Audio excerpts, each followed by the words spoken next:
En el año 2004, Jacques Fontanille, en Francia, Limoges, publica Some et Sem, Figures du Corps, que es que en la traducción de Desiderio Blanco, publicado del 2008, 4 años después, por la Universidad de Lima, se traduce como Soma y Sema, figuras semióticas del cuerpo, que es un conjunto de ensayos que ha trabajado el profesor Fontanille a lo largo de años de investigación, motivados por esta pregunta sobre el cuerpo que nace a partir de los años 80, de la década de los 80, producto de pretender instalar dentro de la reflexión semiótica al cuerpo percibiente, al cuerpo que percibe, ¿no? Bueno, en ese sentido, entonces la semiótica busca a partir de la imperfección de Gray-Mass y de tensión y significación, un lado afectivo de la significación que puede estar vinculado no solamente a las composiciones afectivas del discurso, sino también al sujeto como personaje que va a percibir, ¿no? El sujeto percibiente de estos discursos, que también, dicho sea de paso, crea o está dentro de la lógica del discurso. Entonces, me parece importante discutir esto porque Fontanilla, digamos, propone una idea de la semiótica a partir de la semiótica tensiva que está ahora dirigida hacia el cuerpo. Bueno, entonces, en este breve resumen solamente voy a comentar la primera parte del libro, que llama El cuerpo del lactante, ¿no? La introducción es de Desiderio Blanco, pero vamos a ir de frente hacia esta primera parte, que tiene 2 capítulos, no, 3 capítulos, perdón. El primer capítulo, que es en el cual nos vamos a concentrar, porque ahí está toda la teoría de Fontanille, en el capítulo 1 solamente, porque ahí expone toda su teoría. eh, Vamos a mostrar cómo es el recorrido del conceptual que tiene, o el andamiaje sistemático semiótico que tiene Fontanille para tratar al cuerpo desde un punto de vista semiótico, si se quiere, ¿no? Del afectivo de la semiótica, una perspectiva afectiva de la semiótica. Entonces, el cuerpo del lactante. Entonces, Fontanille inicia este primer capítulo, que se llama Cuerpo, Signo, Sentido, tratando de, uno, reconocer pues esta tendencia en las ciencias sociales, en las ciencias humanas, de incluir al cuerpo como parte de su reflexión, pero también pregunta, y rescatando todas las líneas de investigación que han tenido estas ciencias con respecto al cuerpo.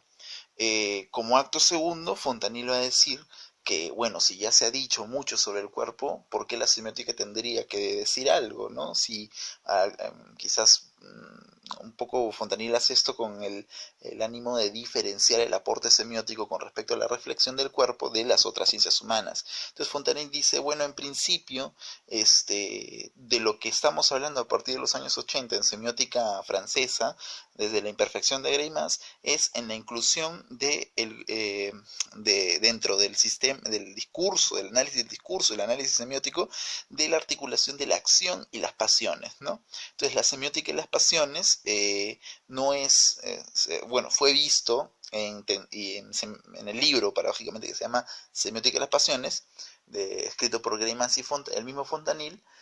mm, eh, Se toma pues a la pasión como un coadyuvante, como una herramienta, como un complemento de lo que ya estaba hecho, del sistema de significación ya logrado años atrás, ¿no? Que es el método generativo.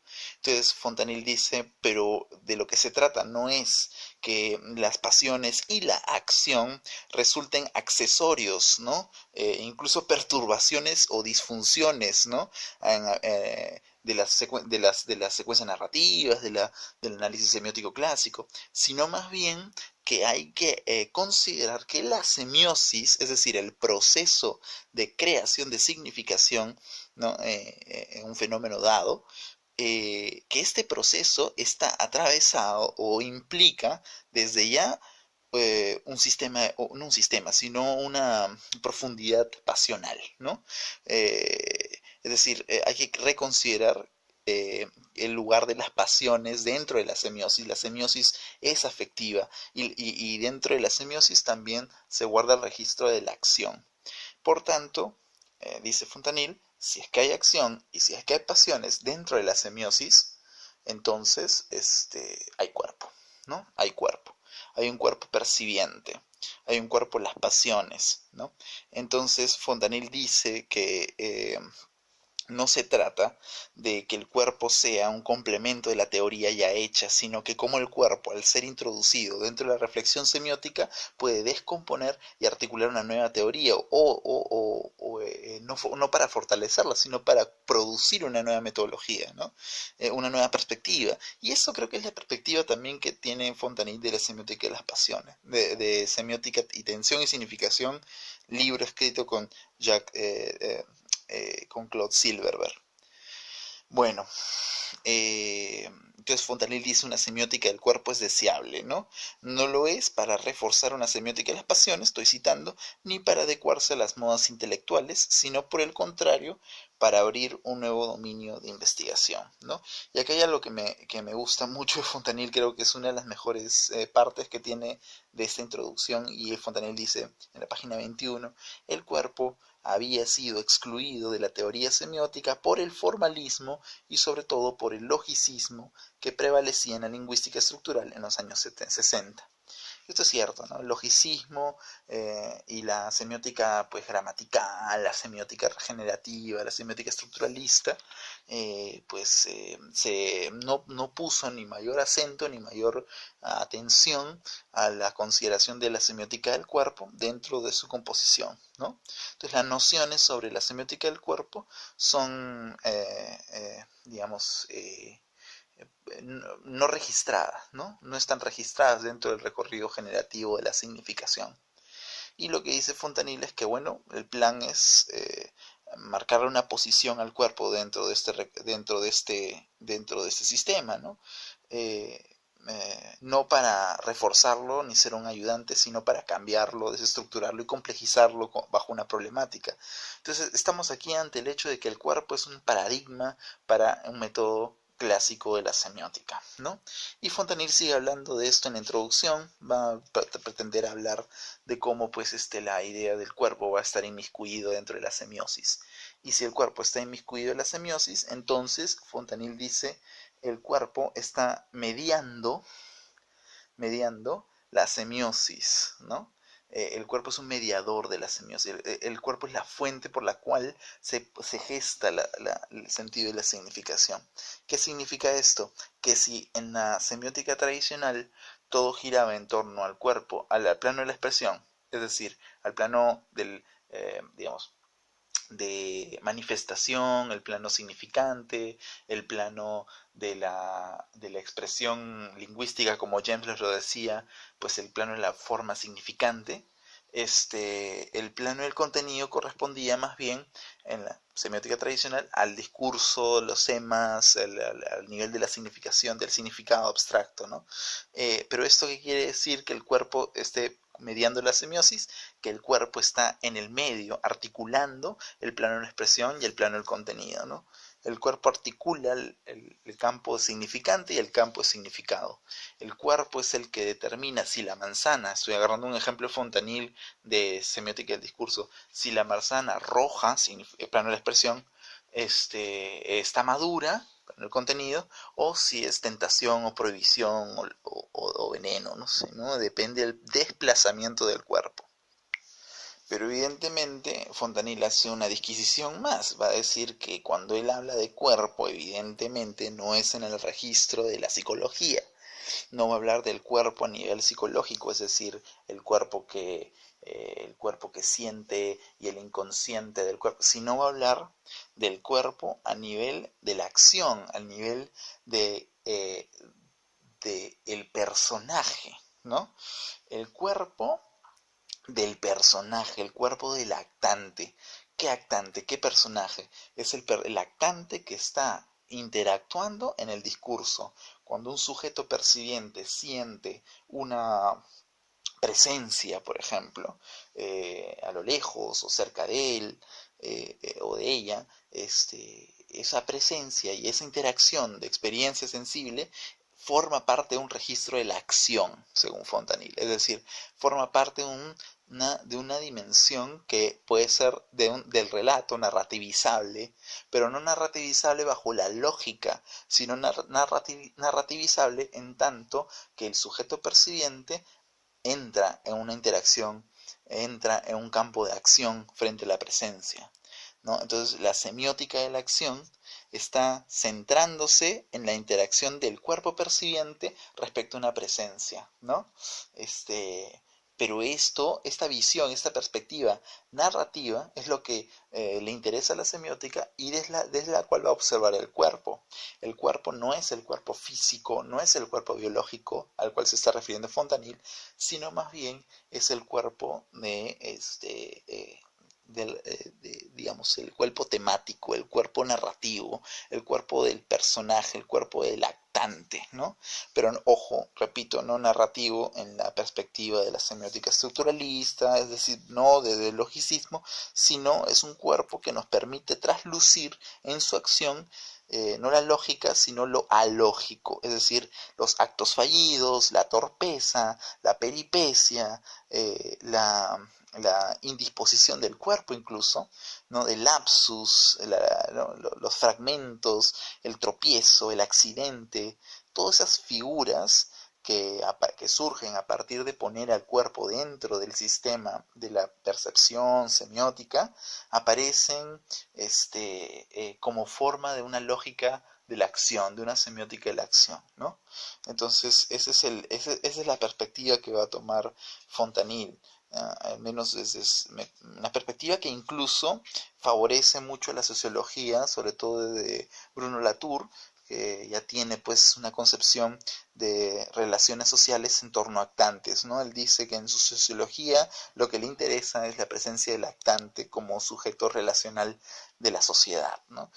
Y esta perspectiva es semiótica, ¿no? Es tomar al cuerpo como, estamos hablando de signos, ¿no? De figuras, ¿no? Del cuerpo sobre el mundo, de experiencias corporales bajo un campo de acción, ¿no? Es decir, no dejamos de hablar, o al menos Fontanil no quiere dejar de hablar del cuerpo como dentro del registro de la significación. Fontanil sigue hablando del cuerpo bajo el registro de la significación y el sentido. En ningún momento va a hablar acerca del registro físico, psicológico, no. Fontanil es concreto, va a hablar de los actos, si va a hablar de los actos fallidos, la torpeza, la peripecia, del accidente, del lapsus, del tartamudeo, lo va a hablar como efectos de sentido, ¿no? Efectos de sentido. Entonces, esas son primero las relaciones, ¿no? Entre una y otra. Ahora, Fontanil propone un ejemplo, ¿no? Dice que en la página 26 que la cultura TIN de Nueva Guinea, los individuos de la colectividad relacionan sus miembros del cuerpo y sus órganos haciendo una homologación con las relaciones entre las islas y el mar del archipiélago donde viven. Entonces, como mi cuerpo es relacionado simbólicamente por una extensión metonímica, por una extensión de homologación hacia la relación de la composición de la misma territorio en donde yo estoy, ¿no? Entonces a Fontanil esto le sirve a Fontanil estas relaciones, estas relaciones, digamos, esta ligazón que existe entre el cuerpo de los miembros, los órganos con la tierra donde viven, le sirve a Fontanil para decir que el cuerpo es una configuración semiótica. Con esto nos quiere decir Fontanil que el cuerpo nuevamente no va a ser un coadyuvante de la comunicación. Es decir, no estamos hablando de un registro de la sinestesia, de la kinestesia, es decir, que se conciben como estos movimientos corporales del cuerpo, ¿no?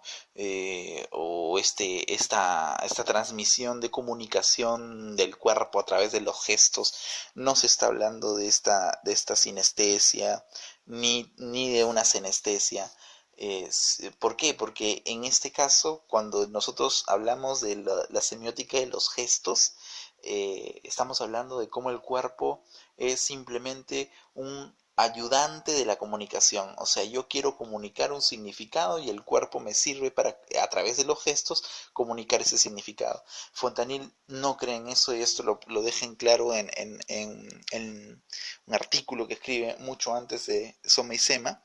Eh, este artículo pues insiste, Fontanil, como acá también va a insistir, de que el cuerpo no es un coadyuvante de la comunicación, ¿no? Sino más bien es la composición corporal o la dimensión corporal de la comunicación.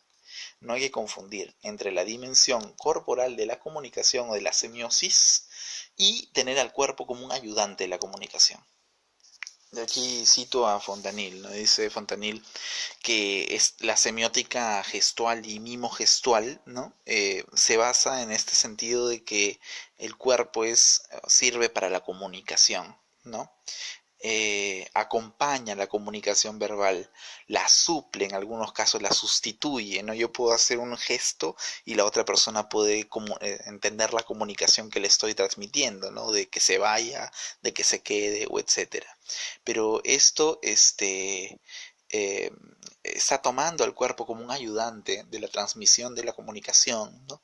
Pero lo que nuevamente se refiere Fontanil, y aquí lo cito, es que, dice Fontanil, según esta postura, la que mencionábamos antes, el cuerpo no es más que un ayudante de la comunicación, un instrumento, dice él, un accesorio que utiliza el sujeto de enunciación para reforzar, redoblar, comentar o completar lo que dice. A lo más, en una aproximación semiótica integrada, la gestualidad participa en la construcción de un plano de expresión sincrético junto a un discurso verbal. O sea, Fontanil está diciendo, claro, se trata aquí desde este punto de vista de tomar al cuerpo como una herramienta, ¿no? Entonces Fontanil dice, sin embargo, cito, dado que toma sistemáticamente el cuerpo propio como referente, tanto para los... por múltiples razones, Fontanil va a decir, como está tomando el cuerpo de esta manera, está perdiendo el registro de la intencionalidad de la semiosis corporal que existe en la comunicación. Nosotros no estamos hablando del cuerpo físico, estamos hablando del cuerpo el cuerpo semiótico que existe en la acción la acción de la experiencia, ¿no? La acción de la percepción, ¿no? Fontanil no está hablando pues de las relaciones que pueda tener el cuerpo como fuente, como herramienta de algo, no como prótesis de la comunicación, sino está hablando del cuerpo como no como un instrumento, sino como la fuente y la sede de las energías, de las pulsiones, ¿no? De los efectos de sentido afectivos, ¿no? Es la fuente, ¿no? Por eso es que el cuerpo va a tener una perspectiva ontogenética, ¿no? Una perspectiva genética, no de herramienta, no mediática, ¿no? Entonces, con esto Fontanil nos deja en claro cuál es el propósito que él pretende hacer en todo el libro, ¿no? Entonces, para ser breves, Fontanil va a proponer la idea de que este cuerpo, que está como fuente de la semiosis, como fuente, como sede, como genética de la semiosis está encarnada, ¿no? Según su perspectiva, Fontanil va a hablar del primer concepto. Y el primer concepto es el cuerpo propio, ¿no? El cuerpo propio es el cuerpo de la percepción, el cuerpo de la acción, el cuerpo digamos, que está presente en los efectos de semiosis, ¿no? La corporalidad, ¿no? La semiosis es corporal, ¿no? Y el sujeto que percibe tiene un cuerpo en tanto que está experimentando con la presencia. Y este cuerpo propio es el que hace o construye la significación, ¿no? Yo que tengo un cuerpo semiótico, ¿por qué? Porque mi interacción siempre va a estar, por ejemplo, mi interacción con el computador hace que mi cuerpo devenga o tenga esta dimensión digital, ¿no? o mi cuerpo con el micro hace que mi cuerpo no sea pues un cuerpo biológico, sino un cuerpo eh, de expectante, un cuerpo parado, un cuerpo de la espera, un cuerpo que está esperando su bajada, un cuerpo que está aglutinado, que está sofocado, ¿no? Entonces, este cuerpo, esta dimensión corporal, pertenece al campo de la semiosis, ¿no? Pertenece al campo de la semiosis. Entonces, Fontanillo va a introducir ese concepto del cuerpo propio para referirse a este cuerpo temático, este cuerpo de la semiosis. Y bueno, la relación que tiene el cuerpo del lactante o el cuerpo propio, eh, Fontanil va a distinguir claramente, pues, ¿no? El cuerpo propio es la composición corporal de todas aquellas percepciones eh, que nos pertenecen de acuerdo a la posición que tenemos con respecto a las presencias que sentimos. Aquellas cosas que no sentimos, y esto es bien kantiano, es lo no propio, ¿no? El cuerpo propio es todo lo que experimento, pero lo no propio es lo que excede mi experiencia. Yo puedo ver ciertas partes de un objeto, pero no otras, es lo no propio, ¿no? Entonces, la idea de mostrar esta no propiedad es y es lo mismo que el Lotman, ¿no? Hay fronteras dentro de la semiosis y básicamente más allá de esas fronteras no hay nada, ¿no? No hay significación para mí, ¿no? Bueno, entonces, este cuerpo propio percibe, es el cuerpo que se posiciona, que percibe dentro de un contexto particular, dentro de un discurso particular, ¿no?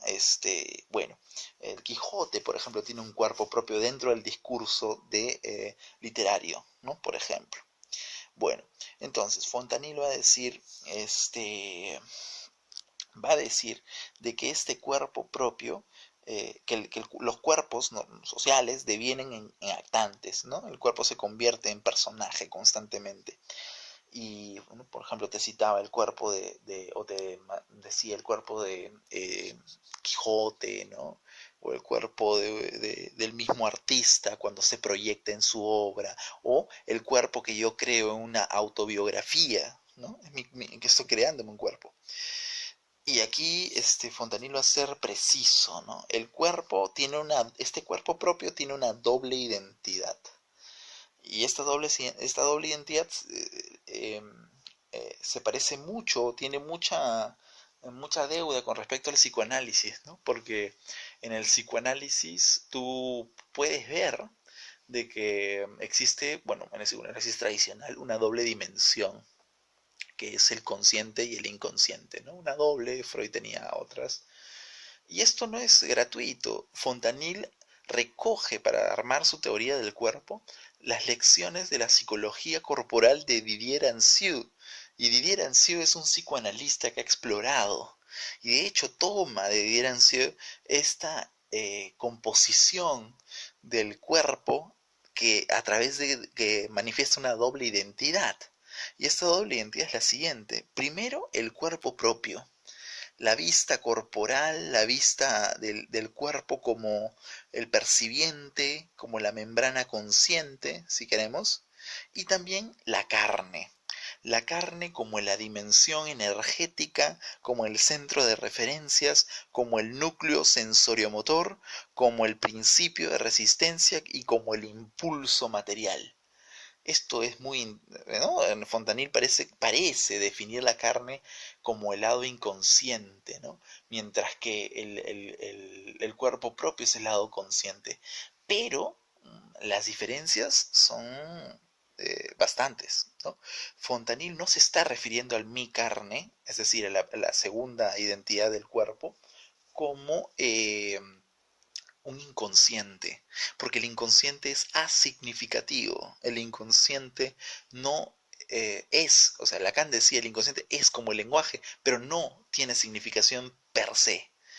En cambio, cuando Fontanil habla de la carne, no está hablando del inconsciente, está hablando de una materialidad, una sensibilidad, un caldo sensible. ¿Qué significa? O sea, que dentro de las interacciones de la experiencia significan aún algo, ¿no? El lapsus, sí, puede ser tener una causa inconsciente, pero en el discurso, por ejemplo, cuando el sujeto está hablando, no sé, un discurso de congreso y dice juro por Dios y por la plata, ese lapsus, esa figura de lapsus, va a ser la presencia del mi carne, ¿no? De la carne del cuerpo propio, la carne del cuerpo, ¿no? Y que se está expresando. Y esta expresión de la carne es lo que genera el lapsus, pero el lapsus no, el semiólogo no busca la explicación de por qué dijo, ¿no? Sino cómo el lapsus genera un efecto de sentido dentro de ese discurso, cómo esta fractura proveniente de la carne, ¿no? Del cuerpo propio, del cuerpo, genera un efecto de sentido dentro de un discurso. Esa es la carne. Por otro lado, está el rol que tiene el cuerpo propio, que es más un rol que constituye ya la semiosis, es un rol que constituye el lenguaje, que constituye el discurso, es un rol que contiene y que va a aprisionar, si se quiere, la carne, ¿no? Que va a organizarla, que va a formarla, ¿no? El cuerpo interactúa constantemente con estas fuerzas, ¿no? Una fuerza de contención y una fuerza de ebullición, ¿no? El cuerpo propio como fuerza de contención y la carne como fuerza de ebullición, ¿no? Y se le destina al cuerpo pues la creación de la identidad, ¿no? Por ejemplo, uno puede marcar por isotopías, es decir, por redundancia de acción a un personaje en una historia como, él es el malo, no solo por su temática, las temáticas malas que supuestamente hace este personaje, matar a alguien, secuestrar, etcétera, sino por cómo este personaje ha construido, gracias al cuerpo propio, una identidad en el discurso. Esa identidad del ser malo no es semántica netamente, es lo que critica Fontanil, sino tiene un aspecto carnal, en el cual se empiezan a desenvolver interacciones entre el cuerpo propio y la carne. La identidad es este resultado, ¿no? La identidad de un personaje en la historia, la relación entre el cuerpo propio y la carne, ¿no? Y bueno, ahora, los términos que va a empezar a usar Fontanil corresponden a el francés, ¿no? Para referirse a la carne, Fontanil va a decir el moi, porque los franceses tienen dos distinciones con respecto al yo, ¿no? El moi, que es una distinción más íntima del cuerpo, y el soi, que es una distinción que refiere pues a la composición, a la actitud, a los roles. Entonces el mi y el soi se van a traducir en castellano como el moi y el soi se van a traducir como el mi y el sí. El mi refiere a la carne y el sí refiere a a el cuerpo propio, ¿no? Refiere al cuerpo propio. Entonces, estas serían las dos relaciones, ¿no? El mi está más relacionado con la pura sensibilidad, ¿no? Como referencia de los cuerpos, y el sí como captación, ¿no? Como regulación. Entonces, ahí estamos viendo el esquema, ¿no? El cuerpo del lactante tiene carne, tiene cuerpo propio, la carne es el mí, y el cuerpo propio es la instancia formal, la instancia, pues, ¿no? Que regula el mí. Bueno, dos conceptos más para amplificar esto, porque después, a través de estos conceptos, ya se puede leer toda la obra. El cuerpo propio tiene dos disposiciones, el si idem y el si ipse. Y el si idem es la instancia de captación, dice Fontanil, del cuerpo, y el si ipse es la instancia de la mira. Es decir, el si idem responde al cuerpo propio que está atravesado o está operando en base a la programación, al hábito, a la reiteración, a la consecución, a la repetición de algo, a la continuidad de algo. Por ejemplo, en un relato, el malo, sobre todo en las películas ¿no? mercantilistas, el malo siempre va a ser malo. Ese es su si idem, por repetición, siempre, nunca va a dejar de serlo. Siempre es malo y morirá malo, ¿no? Sobre todo en las películas de Disney. Eh, Mientras que el si ipse tiene otra finalidad. El si ipse permite el flujo un poco más amplio de la carne, del mí, de las intensidades. El si ipse interactúa más con las intensidades. Entonces en un relato ya no vamos a ver a una persona, un cuerpo que interactúa o que define su identidad partiendo de la repetición de hacer cosas malas, sino de hacer cosas malas con estilo, hacer cosas malas, entre comillas, malo, con cierta intensidad, con cierta actitud, ¿no? Y precisamente esa palabra es clave, ¿no? Porque Fontanil va a decir que el si idem es relativo a las roles que tiene el sujeto, mientras el si ipse es relativo a las actitudes que puede desempeñar un sujeto en el relato, ¿no? Y esas dos son las relaciones entre el cuerpo actante. El cuerpo propio tiene estas dos direcciones, ¿no? Y esto forma parte de la dinámica corporal y la identidad del actante, ¿no? La identidad del actante, la dinámica corporal. Bueno, entonces vemos aquí pues cómo nuevamente Fontanil está tomando de la sintaxis clásica, ¿no? De James Leff, las relaciones entre materia y energía que se constituyen en formas y fuerzas, ¿no? Que son absorbidas, son formadas, pero también son liberadas, ¿no? Y esto me parece a mí interesante la teoría de Fontanil, porque Fontanil no solamente está concibiendo una dicotomía, una dialéctica entre el cuerpo propio y la mira, sino está perdón, la carne, sino está construyendo también una relación de flujos entre uno y otro, de tránsitos entre uno y otro, ¿no? Y bueno, entonces así llegamos a estas dos consideraciones, ¿no? Y bueno, esto autoriza decir a Fontanil que existen pues estos umbrales, que los pasos entre un mi y un si se produce por estos umbrales, ¿no? ¿Umbrales de qué? ¿Qué es un umbral? Es el intervalo que permite la comunicación entre el mí y el sí, ¿no? Entre la carne y el cuerpo propio, ¿no? Entre la energía del cuerpo, la intensidad, ¿no? Amplificada y la contención. Entonces hay dos tipos de umbrales, ¿no? Hay umbrales de inercia y umbrales de saturación. Los umbrales de inercia implican o de remanencia, implican la contención, ¿no? La contención de una afectividad, ¿no? De una disposición del cuerpo intensiva. Entonces, los umbrales de inercia permiten de remanencia permiten resistirse en muchos casos al trastorno de las fuerzas, ¿no?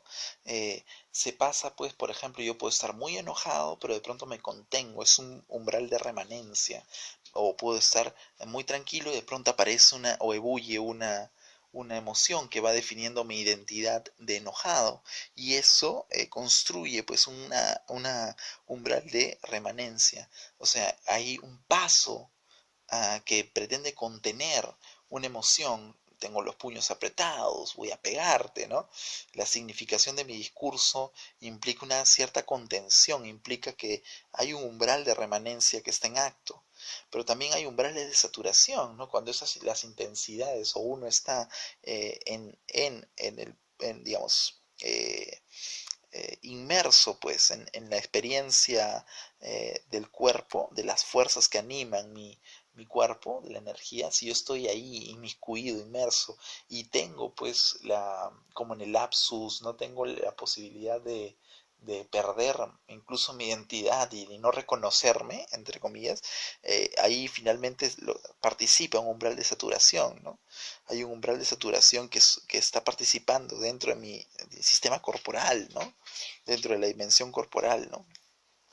Y esas son las sintaxis, ¿no? Las relaciones entre el mi y el sí, ¿no? La saturación y la remanencia, las amplificaciones o disminuciones, lo ascendente, lo descendente, lo fuerte y lo débil, ¿no? Todo eso está controlado por umbrales, ¿no?